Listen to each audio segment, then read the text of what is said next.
5 after, in case you didn't already know how we roll, just so we'll shoot the breeze. But this is what I like to do, is start on time by starting with you folks to make sure your questions get answered first and foremost. So, today we're going to be talking about how do we speak the hard truth to our clients. But at the end, I know we're going to have time to talk about other things, particular client challenges, or anything you've got on your mind concerning coaching. So we'll start with you guys. What do you want to make sure we talk about today before we call it a show?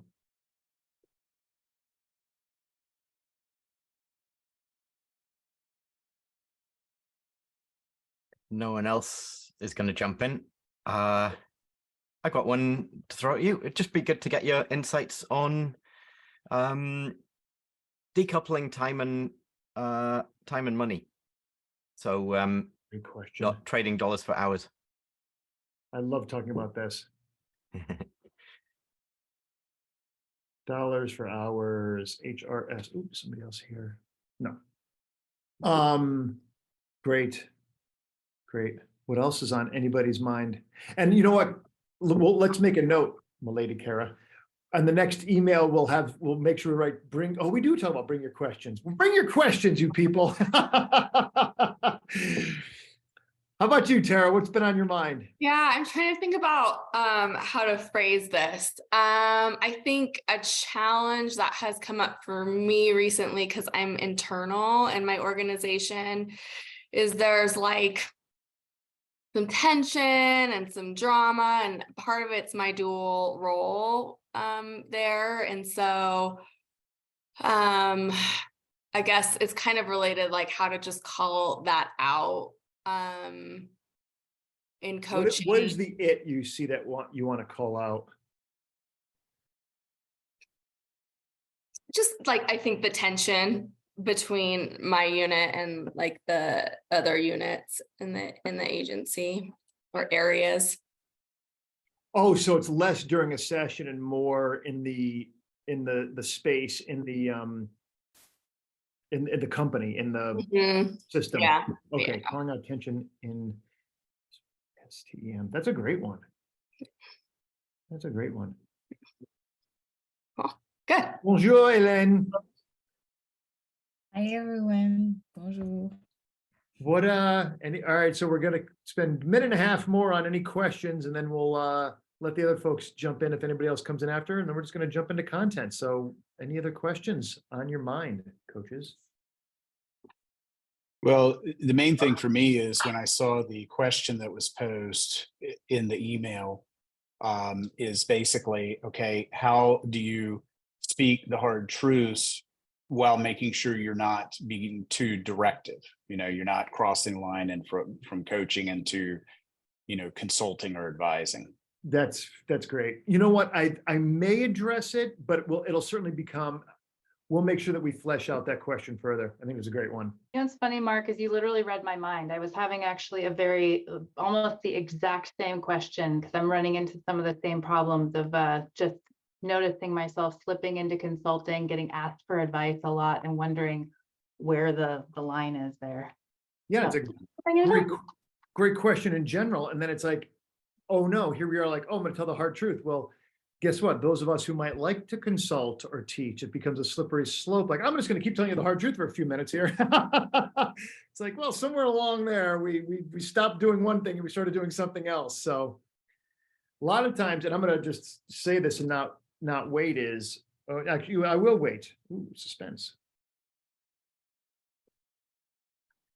I'm gonna answer that with a single word. All right, well, it's that time. Are there any other questions before we get rocking and rolling? I wanted to explore something that we talked about earlier today, but Yep. In terms of the hard truth with clients who, when they show up with their patterns with you in terms of how they're in relationship with others, where it becomes really messy, and they're playing out their relationship pattern with you, and maybe they're hiding, or they're getting, they're just not committing the way they used to, or showing up the way they used to. And you have to call them on it, but they're very defensive in it because they're really stuck in their pattern. So yeah, well, it sounds like there's two things in there. Really is it's calling people out on their relationship patterns as they play out with us. And then it's like, how do we do that in a way that is most productive towards the end of self-discovery, consciousness, or something along those lines? And also doesn't alienate them. Well, yeah, of course. So how do you call it out that No. actually? Yeah. I could go on and on and on, but I won't, but if that just, I'll put that out there, you know, because especially like you could really, like, cause you're hitting their trigger. And you could really, like, you have to be firm enough to call them on it and risk them getting really upset and maybe even quitting. Yeah, maybe. Kind of I had a where, great, I'll tell a little story. I had and I actually told you about it a little bit earlier, but I had a really interesting CTI supervision with somebody, not one of my own, but a CTI, with somebody that there was a moment where sort of everybody was getting triggered here, and like, how do we redirect and bring it back to the main event? Because that's what we're doing here, right? When we're telling the truth, we're hopefully orienting. There's your one word. Telling the truth is really about orientation, is orienting us in the same direction. All right. So obviously we see something in a given moment. It's like, wait, hold on, you're missing something, or this is over here, or see this, like, oh no, or oh geez, right? I'm sort of preempting something I'm going to say a little bit later, or reiterate in a moment, but the idea of telling the truth or saying the hard truth it's about orienting people. It's about creating consciousness and clarity. I'm more conscious now. Oh boy, now I see what I've been doing. I see my pattern. I see what works or how I've scammed myself. Great. Now I'm at choice. So consciousness and choice, and which I'm going to call freedom, again and again and again. Right. And that's what we're doing. We're helping people live the richest, deepest parts of themselves out, to live uncompromised, to live free, to be truly at choice, which takes consciousness. So here we are again. And if I've got blind spots, I'm unconscious to a certain degree. We all are unconscious to certain degrees in certain areas more than others. So, all right, let's jump in. As always, I'll probably just go on for about 10 minutes, just to share a bunch of thoughts, and then we can just debrief this together, and I'll see as I can how I might be able to roll in some of the questions, and we'll see where we vet out at the end. Cool? All right. How do we speak the hard truth to clients? For that matter, why bother? Why bother saying the hard, the weird, the challenging, potentially upsetting thing to our clients? I mean, how many times have you been like, oh, that's weird, or oh, I don't even want to say that. Can you even say that to another person that you don't like know or live with? It's like, yeah, you're paid to be the one that has that safe space that you can say anything, because we're supposed to be pointing in the same direction. Your fulfillment, your best self, you living consciously, you being at choice. So by the way, and I've probably should do a call on this, is developing your own personal philosophy about life. I mean, writing a book for me was the best thing I've ever done, because it made me get clear about my hypocrisy, my duplicitousness, where I believed things that were completely contradictory. And it's probably one of the things that made me a much better coach, was to have to think all these things out, be coherent in my explanation. But one of the things we're doing with our clients when we're speaking is we're orienting them towards something better, something more true. And if we're a little here, a little bit over there, then all we're doing is flinging out stuff. Well, that's not gonna help. So why are we going to say the weird, the challenging, the blah, blah, blah? Is because anyway, I'm gonna repeat myself. So why are we gonna do this potentially inaccurate? Oh my gosh, what if it's inaccurate? What if it's upsetting my clients? Kimberly, to your point, why do we even need to speak the hard things to our clients? Well, we've already said this, but let's first define our terms. Is always a good idea. What is hard truth? Actually, before I answer, let me ask you guys, what do you make up, like, when you think of like, that's a hard truth? Geez, can I say that? Can I do? You can give examples, or you can kind of give sort of like a meta example. Like maybe that thing that they're not willing to look at, or that thing that you're noticing that's in the space that hasn't been said. Yeah, well, and sort of like that is sort of the if we were to generalize what this whole topic is about, is that's it. It's the thing that's there that's not being said. Because if neither one of us are conscious of it, then there's nothing to do. But when it's there, it's sort of like, I won't call you on your crap. You don't get upset for me for being a mediocre coach. We'll just keep going. So there you go. It's saying that thing, which to me has me go, oh, then I've got to get really sensitive, really aware of the disconnect in your face is saying one thing, but your words are saying something else. Ooh, the energy shifted. Can we feel that? Oh, I don't believe in energy. Okay. Right. There's only a material world. Okay. By the way, philosophical, get your stuff in line so you can explain that to somebody who's really right-brained, or, I think of Christopher Hitchens, who was a brilliant mind, but not only did he call himself an atheist, so he didn't believe there's any creative force, any moral urge to the universe. He didn't, he said there just wasn't, which you can't prove a negative. But anyway, that's another conversation. What other thoughts do you have about, what was my question? Oh, what is hard truth? I think this follows on to Tara's point that sometimes the truth itself doesn't necessarily have to be difficult to accept, but the hard truth, the hard is more procedural than substantive, in that the person just doesn't want to go there. I mean, it doesn't mean that you're dropping something life-shattering on them, like, look, as your coach, I need to tell you, you're stupid, you're ugly, Yeah. nobody likes you. It doesn't have to be something like that. It can just be, look, there's a place where you don't want to go, and we need to explore that and maybe go there.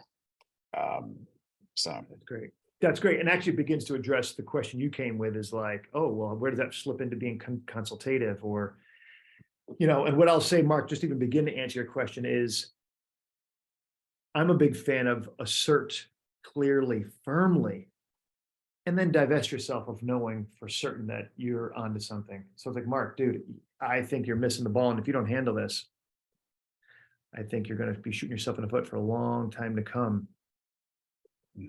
What do you think? What are you noticing?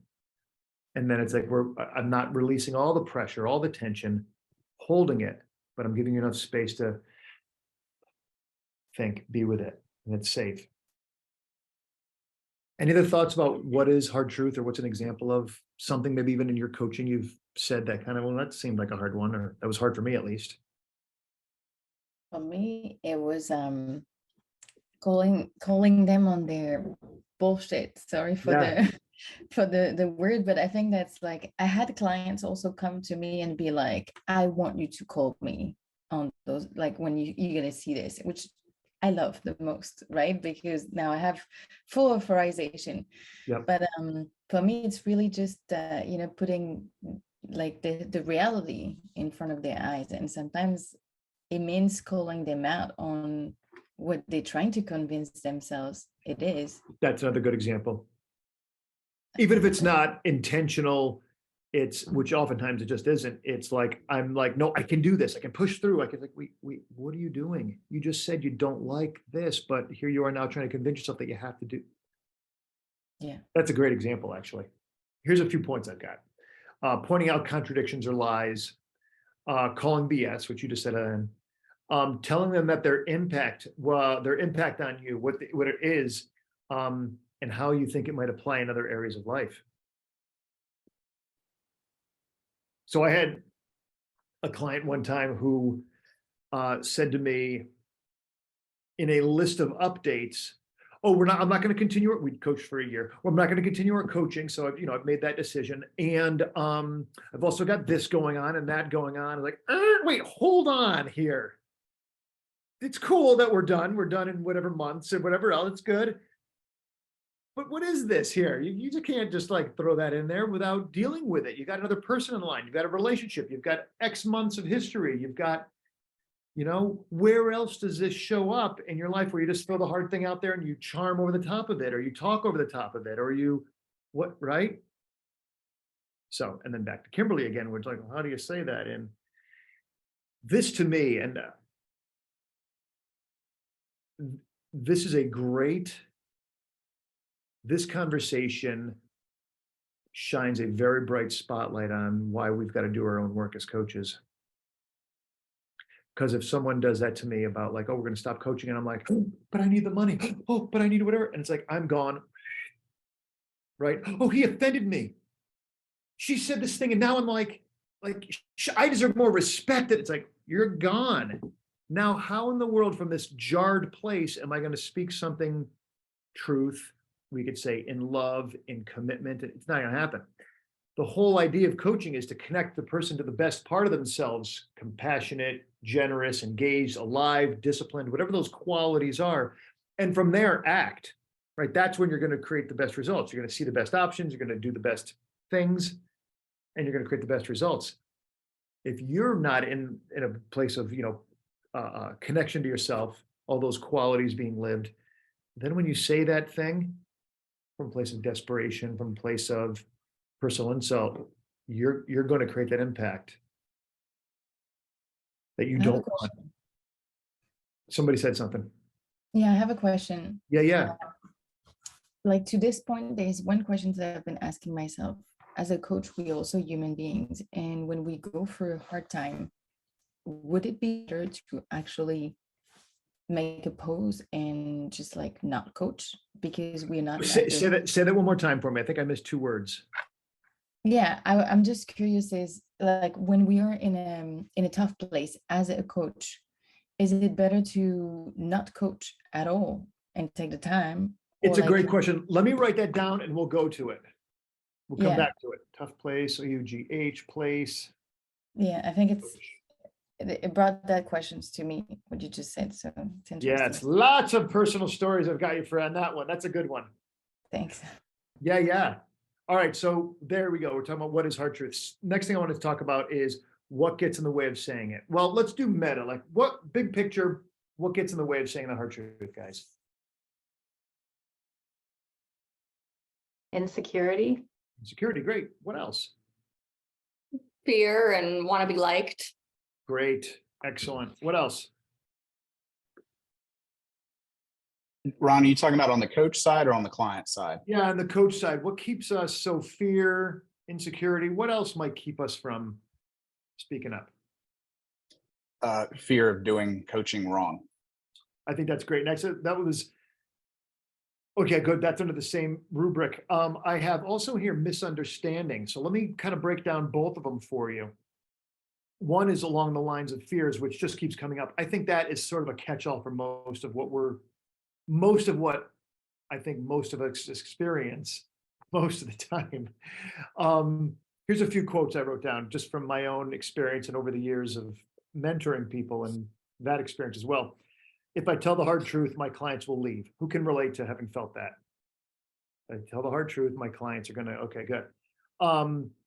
And guess what's in the background? What's in the subtext? I really like coaching. I really need the money. I got to earn a living. What will people think if I don't have any clients? I'm going to keep it safe. I'm not going to say anything. So I just better not say anything so we can just keep this going for another month, another 2. And it's like, think about that way of living, the desperate way of living. Like, I just hope when I get home, my husband doesn't hit me. That's what that is. That's like a PTSD response. I just hope this doesn't happen. So I'm going to keep things happy and gay just a little bit longer. No way. It's sort of like one of those things where, whether you've played baseball or seen baseball, if you understand baseball, there's a metaphor that says you can't steal second base if you don't take your foot off of first. Like you can't be on both bases at the same time. And if you're in the middle, you're out of there. Not going to be long till you're not even playing. So this feels a little bit like that. You got to take your foot off base and you got to head for second. Is you've just got to determine at some point that I'm just going to say the weird thing. I'm going to say the hard thing and orient yourself towards this person's greatest good. And knowing that if I've got this person's best interest in mind and they've got their best interest in mind, then we're going to make out okay. No, just as a little wrinkle that can happen in there is you tell the hard truth and then they act extra insulted. Now they act like a real victim. Like, how could you do this to me? I just lost my job and now you're telling me this. It's like, right. So should I like lie to you? What is it you're now? It wouldn't be what might I say is like, yeah, but like, what's the expectation? See, I would soften more. But I don't understand. What's the expectation? Oh, well, I lost my job and now you're telling me that I've been scamming myself. It's like, yeah, you have in this way and that way. And it sounds like, it's hard for you to hear. Like you just have to keep naming what's true. Soft, soft, soft space. So anyway, let me come back under fears. Maybe I'm not seeing what I think I'm seeing. We've all done that move too. It's like, you know what? Maybe I misunderstood this thing. Let me just keep going. So I'll deny my intuitions. I'll deny my capacity to even hear the English language or French or Spanish or whatever you're doing. Because, I don't want to deal with it. And again, this is part of the self-knowledge thing. If you know that part of you that just doesn't want to deal with the messy and the stinky and the hard and the awkward, then imagine being able to bring that to the hard truth is, geez, Mark, this is awkward for me to say, but I'm afraid if I don't even say it, then it's like I'm working against you. So can I just name something that I'm seeing? And if I'm wrong, but throw it out there. And by the way, you want to design this right in the beginning is, permission to name the weird, the awkward, your intuition, a hunch.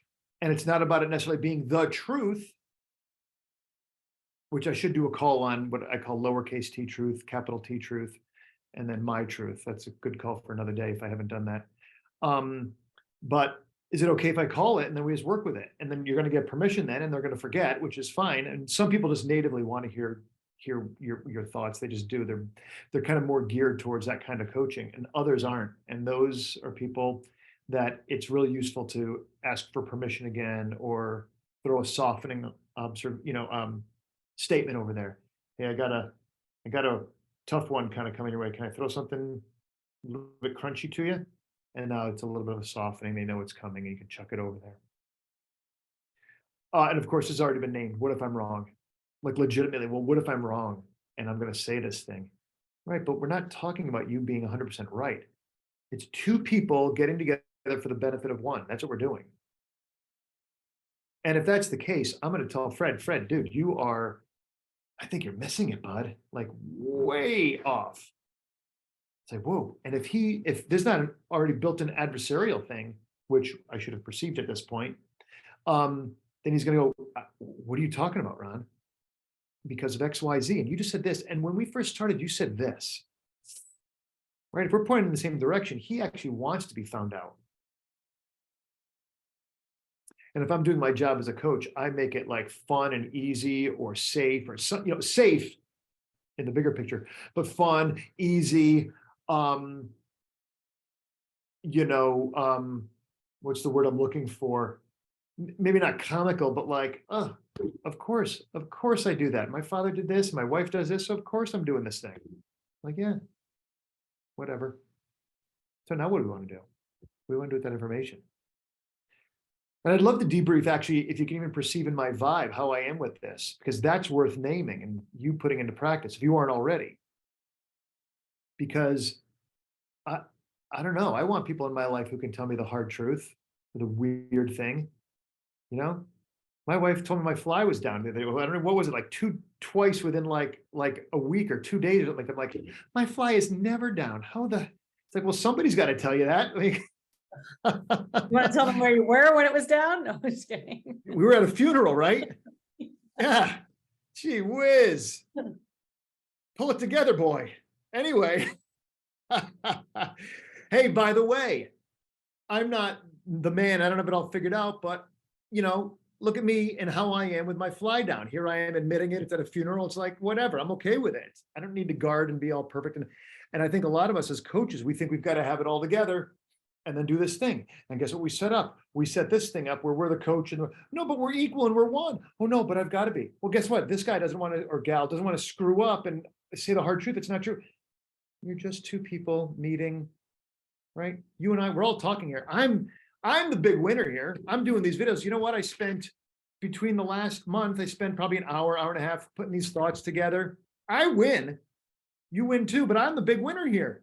Same thing, coach and client, we're coming together. I'm getting better at hard conversations. I'm getting to know myself more. I'm getting better at being selfless and making it about this other person.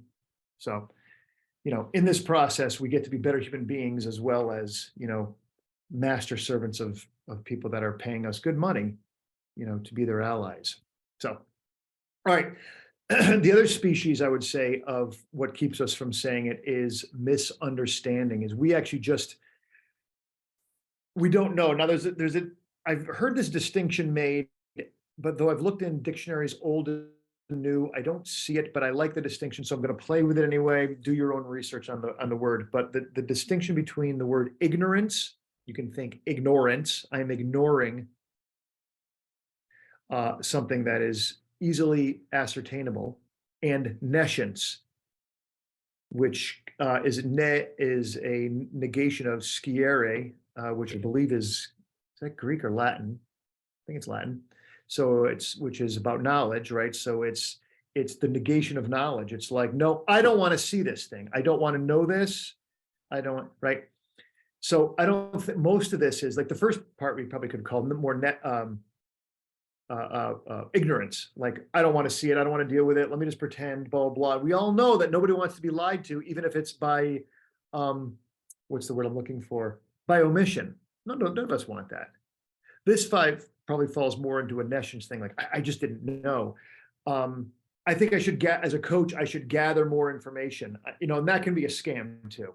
But we can also think like, well, I've only heard it once, and you're maybe not as, I'm not speaking to any one of you in particular, but maybe you're not as skilled enough of a coach, or you don't know that you're supposed to trust what your eyes are seeing, your ears are hearing, the feelings inside of you. You're not paying attention to, no, all that's conspiring to give you information. Say that thing. You just didn't know you can do that, or you should do that. Well, here's your permission slip, granted.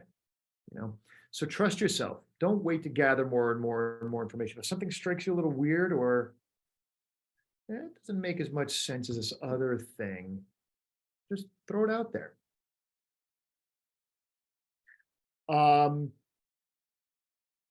If I tell the hard truth, maybe that's my agenda. And it kind of circles back to what Mark was saying about being directive or consultative. It's like, well, maybe, and I don't want to step over that line. And it's like, yeah, you just don't know. And now you know better that no, this fits under coaching when done this way. Cool. So let me see what I want to say about that. So let me just address them both quick. We already talked about the gathering more evidence, don't wait. And you telling the hard truth is not your agenda. It's you sharing your perception to the best of your ability, where you see there's a contradiction, or you see there's somebody behaving in a way they said they didn't want, or planning something that doesn't make sense according to something else. Just throw it out there. You're attached to it. It's like, no, until you do this, it has to be this, or no, you got to do it in this order. Now it's like, now we're being directive. Now we're being consultative. Now it's about you. Now you're in trouble. Now you're in over your head. And the only way to get out of that is to go like, oh my gosh, I think my inner consultant clicked in, and yeah, I might be right. I might be way off for you at this time. So let me back on out of there and ask you, what do you know about ABC? Or after I've said, I noticed you doing this thing, what do you notice? No, you're right. And oftentimes people want to think, oh no, you're right. I just don't know what to do. Great. And this is going to go to another point. I want to see if I'm just going to jump to it. What this does is it ends up compressing coaching, makes it much more, think about, orange juice concentrate is both a lot of crap, but you get it. It's like you're concentrating all of that flavor, all that taste into a smaller space. What most coaches do is they're waiting for evidence. They're letting the story go on. They're afraid, like all that stuff. And then they're like, well, and I've literally done thousands and thousands of supervisions. I've done hundreds and hundreds of my own one-on-one sessions. And if I listen to someone's recording, people will say, oh, at the end of the call, I did that. Or, oh, in about 20 minutes, I do that. I'm like, yeah, that's cool. But how about jamming all of those cool things within the first 5 minutes? And now you've got a potent beginning to your coaching. And what you're going to find is you're now going to address the real issue. You're now going to address what's really holding them back. You're going to find out what really turns them on, and then deepen that experience. So there's one of the benefits. That's why we do this. So I talked about before, we're creating clarity and consciousness so we can help them choose better, right? So there's two things. It builds trust. Saying the hard truth builds trust. You become the one who can see and is willing to say what's true without the excess drama, and that creates a safe place. And that, I think, it starts to talk to you, Kimberly, again, is everywhere people go, for the most part, we have no shortage of those around us that if we told them that, I think I'm a Democrat, I think I'm a Republican, I think I'm gay, I think I don't believe this anymore, I think I want to move, I think I want, like, anything that affects other people, because everybody has agendas for us. Even if we've met them for 5 minutes, they want to get in line ahead of us or something. Some people want something. And we should know that we have agendas for others, as mild as they might be. We pay attention to that for ourselves. What we're saying is, yeah, you can bring me any of that stuff that the rest of the world is going to judge you on or want you to do something else. And all I want is the best for you. And I'm never going to create more drama just for drama's sake. This is just to help you get clear so then you can be powerful with this thing. Oh, guess what? Now they know that you've come in right alongside them and we're walking with this together. So telling the hard truth is about building trust. And I already talked about accelerating the speed and compressing the timeline of a session and change in general, right? So now if we're talking about what really is your pattern and we're dealing with it right now, we're having a really concentrated session for 40 minutes rather than this thing that's kind of watered out over 6 weeks. All right, let me see what else I want to say. Just a little add-on. If you don't say the thing, you are passively or tacitly underwriting or endorsing the thing. Oops. And then what happens is the person may very well get conscious of it. And whether, even if they're unconscious of it, coaching sessions are going to start feeling limp, weak. Every session doesn't have to be challenging or confronting, but there's a being met that it lacks when we let this go and that go. And I oftentimes when I find I'll tell people when I'm teaching about getting a clear agenda, I'll do this sort of mock agenda where I just say like, oh, my mom's, I'm so sick of my mom. She's just a pain in the butt. I'm sick of her crap. And as we begin to articulate that back as coaches, we don't go, okay, I hear your mom's a pain in the ass. I hear that. It's like, that's not true. What I hear is that you're feeling like your mom's a pain in the butt. What I'm hearing is that, right? So we're stripping out the truth of things and just naming their agenda. If you let that go, you are now on the side of this person's, if not their worst, but a mediocre part of them. That is a victim that, has no shortage of perpetrators in their lives. No shortage of reasons why they can't. No. And this is a place for us to name it. It's like, look, Terry, you're either going to be a conqueror or a victim. We're all victims at some level. Totally. Get it. I got it. We all are. But you're either going to live as somebody who is like fully responsible, able to respond, and have access to the best part of yourself to choose again and again. Not all the time and not perfect, but consistently. You're going to slide back, you're going to make a mistake, but consistently moving towards being the woman you want to be. And then I'm going to wait for her to go like, yeah. And I'm going to go, yeah. And all I did is leveled up, boom, I've established truth. Now it's like, it doesn't matter that it's hard for her. It doesn't matter that, it matters, but there's a couple species of mattering. It doesn't matter that it's hard. It doesn't matter that she just realized it for the first time in 30 years. What matters is she's got it and I can be with that. I can deal with that. I can help her with that. But while we're full of crap saying, well, your mom did that again. And now she wants to move to Nebraska. Oh, like, no, your mom wants to move right next door to you. I got it. So the question is, how do you want to be around this conversation? How do you want to be with the conversation with her? What do you really want? Now we're having a real conversation versus the BS one that has her on her heels and just ready to set up the next version of law of attraction, creating what she doesn't want, what she thinks about too much. Last point I wanted to make, we were talking about it before, is like, how do we say it? Well, let's just say this last little bit here. There's the being and the doing of it. And I called your attention to, who do you see me being as I'm sharing these little examples, right? Who is Ron being? How am I showing up? And I'm sure there's, I try to do it a few different ways, but there's different qualities you see showing up. And then, of course, there's the doing of it, the language of it. But we've got to remember, action always follows being, right? Who we are drives what we do, that creates the results. So the conversation always has to start and always has to return to, who do I need to be in order to? So we'll open the conversation up bigger in just a moment, but who did you see me being? Just throw out some qualities that you noticed at any given point when I was demonstrating sharing a hard truth. Considerate. Considerate, cool.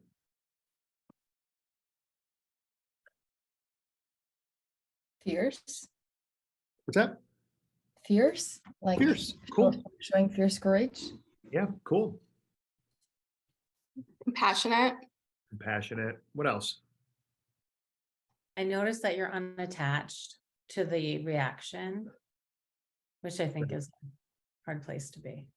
Yeah, that's the part to let go of, that we just gotta, that's to take the foot off first base so we can get the second. We all want to get the second. So what we have to do is say it and let go. What else, Fred? What do you think? At the same time, and I don't know if this is me putting a color on it, Sure. but I get the sense that when you say things like that, especially having been on the receiving end of some hard truths from you in supervision sessions, that you have, it comes across like you have belief that the person can do better. I'm so glad you named that. I was not even thinking that. That is the fundamental thing that I think makes me a good coach, is I believe in people. I will go to the mat, and that's why that's so good, Fred. I'm so glad you brought that up. Yeah, and it's one of the things for me that I do not want to work with anyone who I don't feel that. Full stop. Excellent. And I think there's so I mentioned I had a challenging session with somebody yesterday, and what I found myself doing is like, wow, this person is different from me, and all I know is I know that I have to be all in and care sometimes more, and now in this case or any case, but care more than maybe even the other person does. I've got to be even more committed to this person's best self. So then when you might get from a client or somebody you're working with, yeah, well, you never blah blah, you're like, right, I was never raped. That's so true. Oxygen, all the oxygen in the world. And you don't get to stamp your feet as a 40-year-old woman and treat people in the grocery store like that. Like, it's not a thing. Or your mother like that, or whomever. It's like, that's just not, it's not okay. And then what? You just took away maybe somebody's big, I mean, I use a huge example, right? Because that's how you work, philosophically, this is what you do. You come up with the craziest thing. The example I always hear is like, is it okay to eat babies? Well, no. Okay, why? And then you reason from the most extreme example, and then you parse it out in the new one. Same thing here is, well, you would say that to somebody who was raped? Yeah, what am I supposed to do? Like, you're a victim forever, so we can never say that again, never talk about it again. You were abused as a child, young man. Yeah, that's right. That sucks. And I will cry with you. I will hold you. I will listen to you. I will whatever to help you fully integrate this and show up as your most powerful self. But it isn't true that you are X. You are X, just like you are Y, Z, and elemental P. Our name of the game is for you to get really conscious and to be at choice. Back off. And then I'm looking at you, Fred, right now. It's like, okay, then Fred's like, yeah. Again, here we are. We've established something and we can build from here. But while we're going to let him have this victimhood, as we're beating that drum right now. But if we keep letting him have his victimhood, I'm hamstrung as a coach. I can't do anything. And now I'm going to be, trying to play catch up somewhere to do some kind of good coaching. And I'll probably try to do something profound or something really cool. Now that's all about me, because I know I just screwed up by my weakness and inability to say something hard to him. So yeah, say it, and just believe that this person's got the capacity to hear it, and that it's a safe place. And I believe in you. And man, I know I've never been raped, but I got to tell you what, I've been betrayed. I've been treated blah, blah, blah, and maybe not to that extent. And all I know is it hurt me. It must suck to even remember this. And then you're full in witnessing, full in being with them in this.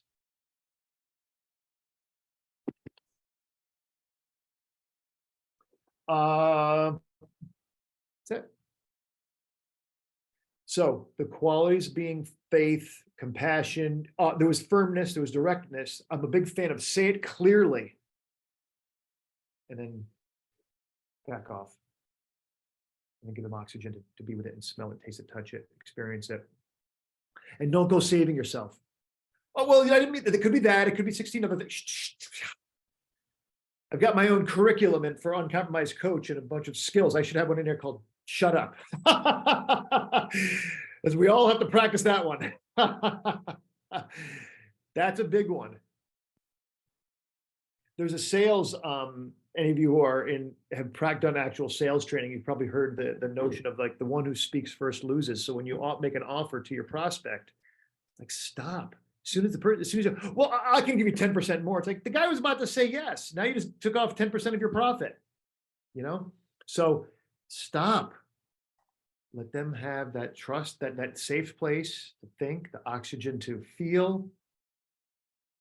And then you're going to deal with what comes next because you can, and they can. All right. Now that's a period. So what's popping out there, everybody? I had two things that kind of jumped out at me. So one of them was, and I'm referring to my notes. One of them was, you said something about the coach being explicit about not having an agenda that they're trying to fit the client into. And that struck me as very powerful because we live in an age where everything is politicized. Everything has an overlay of polarization on it. People tend to feel like on any given thing, I have to have an opinion and I have to defend it. And when you're explicitly saying, that doesn't go here. My agenda is you. My agenda is you becoming the person you want to be. That's my only agenda. I'm here to help you with it. Yeah. That transforms the coaching from adversarial to you being the person's biggest advocate for themselves. And I think that really jumped out at me in how you were describing things. Cool, man. Oh, did you have a second point? I didn't want to jump on you with. Yeah, but I can't read my own hieroglyphs. So You decipher. I'm going to add on to something you said. A big help in that, of course, is choose people that you really want to work with, and it's easy for you to believe in. I think you're going to find yourself coaching somebody like, oh my gosh, I don't know how I can believe in it. I don't understand. I don't agree with, and you're going to be stretched. That's fantastic. Great. But make sure you're choosing people that you can work with, because if they're like, you know what, I am the chief administrator for the KKK in Alabama, and I just am trying to really live my best life. It's like, you might be able to say, if I help bring this person to their best self, at some point they're going to go, wait, what am I doing here? This is not good. Maybe, but that might be 8 months down the road or 12 years down the road. Do you really want to spend your life working with, helping somebody who philosophically or otherwise you just don't jive with, live their best life? And that could be somebody who works in, big agra or, Pepsi or something like that. It's like, I just don't want to get behind big business. It's like, okay, great. Then put yourself with people who you really do want to support. Thanks for that, Mark. That was a good little add-on for this conversation. Any deciphering happen, or should I move on?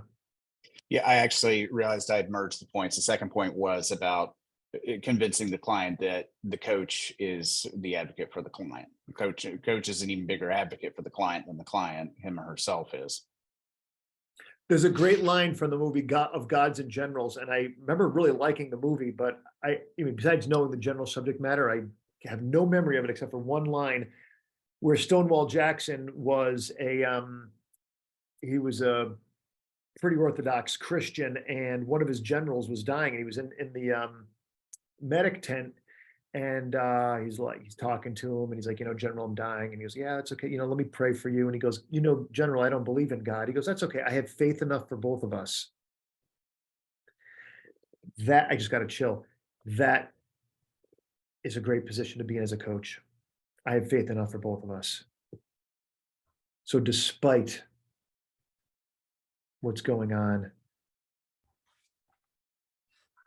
I have faith enough for both of us. You got this. I know it's hard. I know it's blah, blah. Plenty of space to think of it, feel it, be with it. And you got this.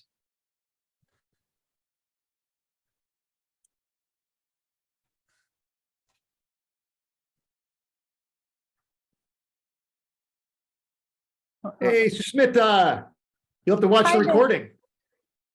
Yes, I think, yes, I got caught up at work. Good, welcome. We're just wrapping our conversation. People are just sharing some of their impressions. Awesome. What else, guys?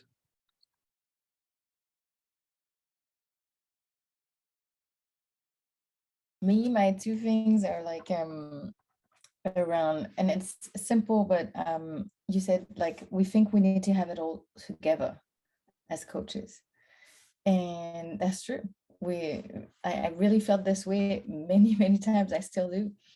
And I think that realizing this, and that we also learning, and that like it's okay not to be perfect or to have it all figured out to be able to help is a great reminder. It was really important for me. Good. Yeah. And the second thing is I think that's Kimberly that said that being unattached on who we need to be. And I think that's definitely something I need to practice more, being unattached of the outcome, because that's usually what's come on the way of me being able to say the hard truth. You just said something that it just well, what you just said triggered me to jostled something in me. Is like, oh wow, if I don't say the hard truth, if I'm not unattached, or if I'm attached, this is me trying to control things. Uh-oh. That means Ron knows the way to help you become more fulfilled or deal with this mourning situation or what bad territory to be in. And if they fire me after I say the hard truth, well, then that's just what it's going to be. But am I going to give away my dignity, my wisdom, if I have any? Am I going to give away my,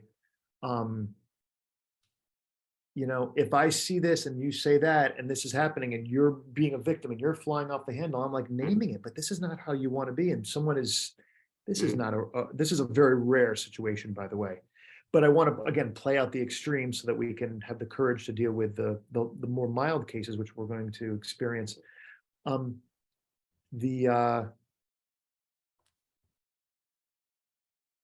Your job is to simply be with them and notice it and point out. And if they do bail, if they do leave, well, they're not meant to be your client. And your job is to hold that space right until the end with dignity. That's all you can do. Otherwise, like I said, you put yourself in a really rough spot where you're trying to control the deal. We don't know. Maybe they need to. I had somebody that I worked with. We stopped coaching after our discovery session. Now, he had a major aha, and he had this thing like, oh my gosh, I need to go do something with this. But this was like 20 years ago, and I went, in subsequent years, I'm like, well, wait a second. I touched something. I think he was running scared. I think something happened there. But what would I have done? Should I have manipulated him to stay in you can't do that. Your primary job is to help people be oriented towards their best self in reality, in the real world. So good. Let's keep rolling with this thing. Like, I like the comments, but let's keep going around the wheel where everybody gets to say what they walked away with. It's a nice way to kind of land it gently. I have to run, hun. Thank you. You're welcome. We'll debrief later. I liked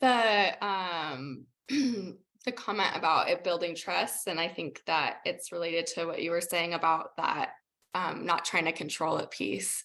You're just saying it and putting it out there without like that control or attachment to it, and then building trust from there.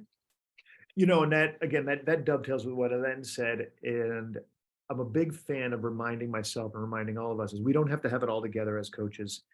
We do have to be engaged in our work, honestly. If we're not willing to look at, oh, geez, do I have this tendency? Am I attached? Was I doing something? Was I checking my text while I was coaching? Well, that's out of integrity. How dare I not give somebody all their $100 or $500 or $2,000 an hour worth. Like that is way, and then you pull yourself back too and notice your own tugs to multitask or whatever. It's like, no, okay, I got work to do here. You know, it's like, and I'm of course using that as an example. Hold on, I gotta do something. All right, anyway, so yeah, make sure that you're just doing, as long as you're doing your work, you can be in the game and coach somebody who's maybe further down the line on that same topic, because you're honestly engaged in that same work. That's your ticket to the game. Thanks, Tara. What else? Yeah, it's that for me, the big thing that's coming up is the potential contradiction between having belief on the journey that they're on, but not being overly invested in a specific outcome for them, so not having the agenda for them. So yeah. Go ahead, finish that thought. No, I need to learn when to shut up and not overly explain. And excellent practicing, excellent showing up, brother. Look at, CTI used to, I don't know if they do anymore, use the language of big A and little a agenda, but they took it out for a long time. It was a big deal once upon a time. And the big agenda is helping people live out the best version of their lives. That's my language for it. It's, I don't have it with me.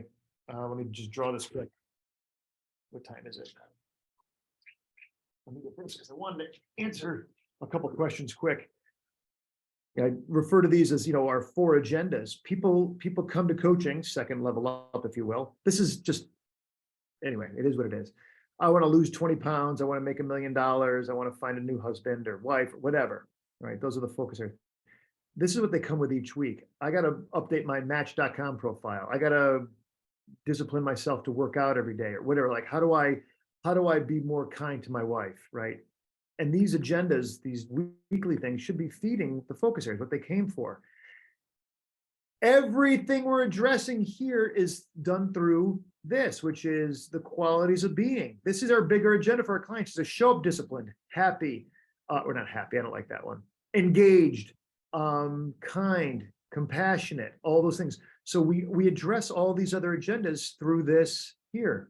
Now, this is nirvana. This is heaven. This is when you go to meet St. Peter at the pearly gates. This is the more that we become those qualities, we start moving towards heaven on earth, our most enlightened self, etc. So, but yeah, our attention is always on helping them live out the best version of life, have quick, deep, rich access to those qualities. Thanks for that, Fred. That shout out for the bigger agenda. Kara, how about you, lady? Yeah, for me, I mean, I'm definitely just recognizing areas that I want to grow as a coach. And, kind of on the lines of talking about, if you don't say it, you're endorsing it. I think I have a tendency to be over understanding. So, and not, and yeah, just finding almost too much understanding. Like, I think there's a balance between like, all right, understanding where something is coming from, whatever unmet need you were trying to fulfill, but not letting it just end there. And, really saying the hard truth of exactly what's not okay, what, what That's I'm it. saying. Yeah. Yeah. It's like there's a backstop here. I've got lots of compassion, but here's the backstop. I still believe in you here, but it ends here. We can't stay in the same conversation this way. Yeah.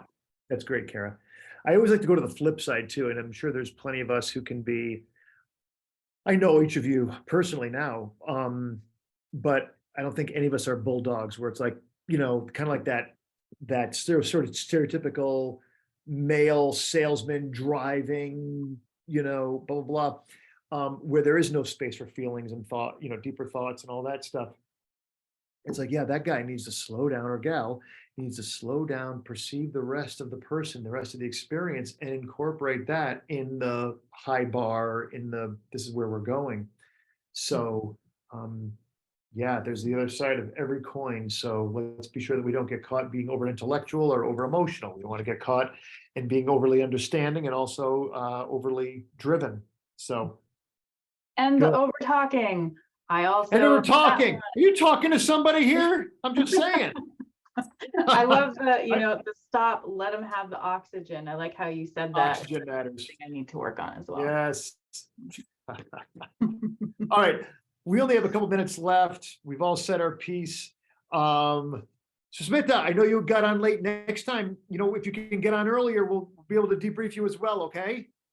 Absolutely. Good. Absolutely. It's good to see you. Good to see you all too. And I love what's being said. I think I can resonate with a lot of it, especially what Kara said. Yeah, it's good stuff. The recording will be on YouTube, but I'm going to answer some of the questions that came on earlier, so don't go anywhere. All right, so we talked about calling out relationship patterns. I think that's pretty much been answered, and how to do that. How, if we're coming from the right place, if who we are is in alignment with, compassion, with our better selves, we got this covered. Not directive and consultative. It's an ongoing question, but naming it begins to go down that road. But it's because, again, work your philosophy, work your sense of understanding. We all know that if you walk off the end of the side of a bridge, you're going to go into the water. It's like, well, would you tell I don't want to tell them not to do that. That's not that would be my agenda. It's like, well, yeah, but if they do that, they die. Like, so is that your agenda to keep them alive? Yeah, kind of. So the same thing, if they're about to do something that's foolish, you're going to hurt them, you got to name it and then say, I don't know for sure, but I always use the example of, I used to do triathlon and endurance sports. And so if I never smoked, but if I was also struggling with relaxing, taking deep breaths, and I said, you know what, I see those smokers out there and they're breathing deeply and there's like a really cool vibe. And twice a day, they're out there for 15 minutes. It seems like it'd be a great structure for me to relax. I would hope, coach, you would say, hey, Ron, the smoking thing is probably going to be working against the triathlon thing. And maybe we can breathe deeply twice a day for 15 minutes without, you could even sit with the smokers, maybe 3 feet away. But, because we know smoking's not going to help you with triathlon, it's going to work against you. Go. You can lead a horse to water. You can show me and remind me. Oh, that's a good point. I don't even know what the hell I was thinking. It's like, yeah, all right, well, what do you want to do with that information? But then you got to let go. Otherwise, you'd go down that road of being consultative. Calling out let me get you, Fred, with that. Who said the tension in the system? Oh, that was Tara. Decoupling dollars for hours. So a real left-hand turn here, or right-hand turn. I'm not sure where you are. This was a big conversation for me, and we're going to end in 90 seconds here. If you're exchanging dollars for hours, people are going to want more time, and the attention is not going to be on the main event. The main event is their transformation. So you've got to do what helps you do the best coaching possible. And then you'll express that to your clients in a discovery session or in a sample session or what have you. And you'll even just overtly say it. Hey, Mark, we're going to coach and I used to do this, our sessions will be between 25 and 40 minutes. The name of the game isn't let's go 40 minutes. It's like, once you get the learning, once you get action and you're psyched and you're connected to yourself, it's go do it. If you want, call me later or text me later. We'll keep the ball going. But the name of the game here is you getting connected to yourself and doing something with it. Does that make sense? Oh yeah, totally, Ron. Great. Now I've just expressed the name of the game we're playing, which is helping you be the best version of yourself and doing something with it rather than you get value by me being here with you for an hour. By the way, the worst coaching I ever witnessed in my mentor work is people who coach for an hour at a time, particularly younger coaches, because they end up filling the time. And it's the last 23 minutes you start hustling and actually starting to do something. And because you're out and you feel that sense of urgency.